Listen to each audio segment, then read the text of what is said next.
Бала тәрбиесінде қолданатын сөздеріңіз бен олардан күтетін үміттеріңіз қандай маңызға ие екенін білесіз бе? Армысыздар, сәлеметсіздер ме, құрметті достар, құрметті тыңдармандар, бақытты жүрек бағдарламасына қош келдіңіздер. Бүгінгі подкастта сіздермен бірге Пигмалион әсерін зерттеп, оның бала дамуына қалай әсер ететінін талқылаймыз. Алдыңғы тақырыпта біз тек қана Пигмалион әсерінің өзін талқыладық, ал бүгін бала тәрбиесі жайлы тақырыпты талқылаймыз. Тыңдаңыздар, және бұл құбылысты бала тәрбиесінде қалай қолдануға болатынын түсініңіздер, достар. Пигмалион әсері психологияда өзін-өзі орындататын болжам деп аталатын құбылыс. Егер ата-ана немесе мұғалім баланың қабілетіне сенсе, бұл балаға сенім береді, және сол сенімнің орындалуына алып келеді екен. Ал керісінше, сенімсіздік пен төмен үміттер бала дамуын тежейді екен. Бұл құбылыстың нақты мысалы ретінде Роберт Росенталь мен Ленар Джейкобсонның мектептегі зерттеуін келтіруге болады. Олар сыныпта оқушыларды кездейсоқ екі топқа бөліп, мұғалімдерге кейбір оқушылардың жоғары интеллектуалдық қабілеттерге ие екенін айтты. Нәтижесінде мұғалімдердің осы оқушыларға деген жоғары үміт олардың оқу үлгерімін айтарлықтай жақсартты. Өмірден алынған оқиға. Бір ата-ана туралы оқиға есімде. Бұл ана баласының математикаға икемсіз екенін жиі айтып жүрді. Өйткені бала жас кезінде есептерді тез шеше алмайтын еді.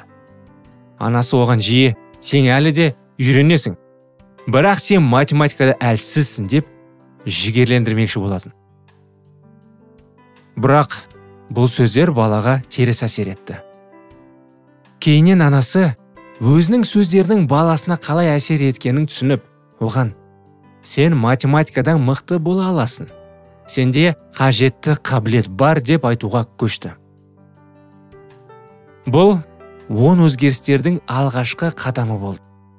Бала уақыт өте математикаға деген қызығушылығын арттырып, жақсы нәтижелерге қол жеткізе бастады. Құнды сабақтар мен кеңестер, достар. Балаға деген сенім мен сөздердің маңызы зор. Міне бірнеше әдіс. Біріншіден, күнделікті мақтау. Жақсы істеген әрекеттер үшін балаңызды мақтаңыз. Жарайсың, мен сенің талабыңды бағалаймын деген сөздер балаға үлкен демеу болады. Екіншіден, достар, жағымды тіл қолдану. Балаңызға сенің қолынан келеді, немесе сен мықтысың деген сияқты жігерлендіретін сөздерді жиі айтып тұру керек қой. Сіз бөлтен бір балаға емес, өзіңіздің балаңызға айтып отырсыз. Үшіншісі, үміт пен қолдау арқылы тәрбиелеу. Сіз баладан үлкен нәтижелер күтсеңіз де, оның қолынан келетініне сенім артқан маңызды. Біз кейде балалардан бір үлкен адамнан бір нәрсе күткендей боламыз. Рас қой. Балаңыз нешеде? 7-8-де, 12-13-де, мысалы 15-16-да. Бірақ біз одан 30 жасар адамның қылықтарын күтеміз. 30 жасар адамның іс-әрекеттерін, ақыл ойларын күтеміз. Ол бала ғой. Адам бүгін өмірі бойы үйренеді, солай емес пе? Егер де кішкентай кезінен оны түртпектеп, кемсітсеңіз, ұрыссаңыз, әрине, ол өзін солай сезінеді. Сен ақмақсың ба, басың істей ме деп айтсаңыз, әрине, ол өзін солай ойлайды. Сондай оймен өседі ол. Мен осындаймын деп. Егер ол тікелей олай ойланбаса да, қалай енді, оның психологиялық ойы өзін солай елестетіп, бара-бара сондай ойға ие болады. Кейін болашақта өскенде, сіз болған кезде, айналадағы адамдар оған бір нәрсе айтқан кезде, ол өзін төмен ұстап жүреді басқалардан. Егер де балаңыз жоғары болғанын қаласаңыз, көптеген жетістіктерге жеткенін қаласаңыз, достар, ол жайлы сондай ойға итермелеуіңіз керек. Бәрі сіздің қолыңызда. Сіздің балаңыз ол ұрық, ол жеміс. Сіз оны қалай өсіресіз, қалай бағасыз, қалай қарайсыз, ол тура солай өседі. Егер де дұрыс қарамасаңыз, дұрыс бағаламасаңыз, ертең ол жеміс әкелмейді. Сонымен тағы бір өмірлік оқиға, достар. Менің бір танысым мұғалім болып жұмыс істейтін. Оқушысына қызық оқиға айтқан болатын. Оқушысы сабаққа белсенді қатыспайтын еді. Бірақ мұғалім оның бойында үлкен әлеует барын сезінді. Ол оқушыға сенде жақсы қабілет бар.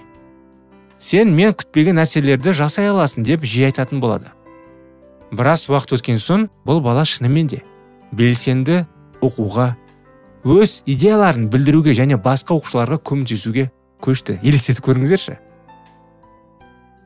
Қарапайым нәрселерді көріп, қарапайым нәрселерді оған айтып, ол адам, енді бала керемет қадамдар жасай бастады. Қорытынды және мотивацияға көшсек, достар, Пигмалион әсері ата-аналар мен мұғалімдер үшін өте маңызды түсінік. Сіз балаларыңызға қандай үмітпен қарап, қандай сөздер қолдансаңыз, олар соны сезініп, соған бейімделеді. Сөздеріңіз олардың өзіндік сенімділік пен дамуына әсер ететін ұмытпаңыздар. Бүгіннен бастап балаларыңыздың бойындағы қабілеттерін арттыру үшін қолдау көрсетіңіз. Олардан көп нәрсе күтіңіз және олардың күшіне сеніңіз. Бұл тақырып, достар, сіздерге ұнады деп үміттенемін. Пигмалион әсері жайлы ойыңыз кішкене үлкейді деп ойлаймын.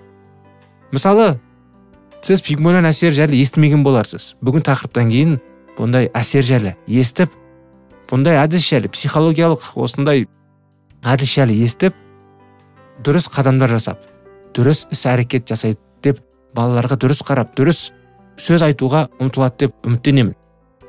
Бұл тақырып ұнаса, достар, жақыныңызға жіберіңіз. Досыңызға жіберіп бөлсіңіз. Егер де мұғалім танысыңыз болса, оған жіберіңіз. Өйткені бүгін көптеген мұғалімдер бар. Жай ғана мұғалім боп, енді жай ғана мұғалім істерін істейді. Кейбіреулер өзінің енді мұғалім болғанын бағалап, балаларды бағалап, оларға көптеген білім бергісі кеп, өзі сондай дарынды мұғалім боп, көп нәрсе істеуге тырысады. Бірақ кейбір нәрселерді білмегендіктен қолдан келгенін істейді. Осындай қарапайым нәрселерді естіп, ол мұғалім балаларға көбірек көмек бере алатын шығар. Сондай таныс мұғалімдеріңіз болса, мұғалімдеріңізге осы тақырыпты жіберіп бөлісіңіздер. Достар, және де ой пікірлеріңіз болса, комментарийға жазып кетіңіздер. Және де тіркелмеген болсаңыздар, тіркелулеріңізді сұраймыз. Бұл бізге үлкен қолдау болады. Тыңдағандарыңызға алғыс білдіреміз, достар. Осы секілді қарапайым тақырыптар бізде көптеу, достар. Біздің подкастқа жазылыңыз. Және де қоңырау белгісін басып қойыңыз. Жаңадан тақырыптар шыққан кезде ол сіздерге естелік сақтап отырады.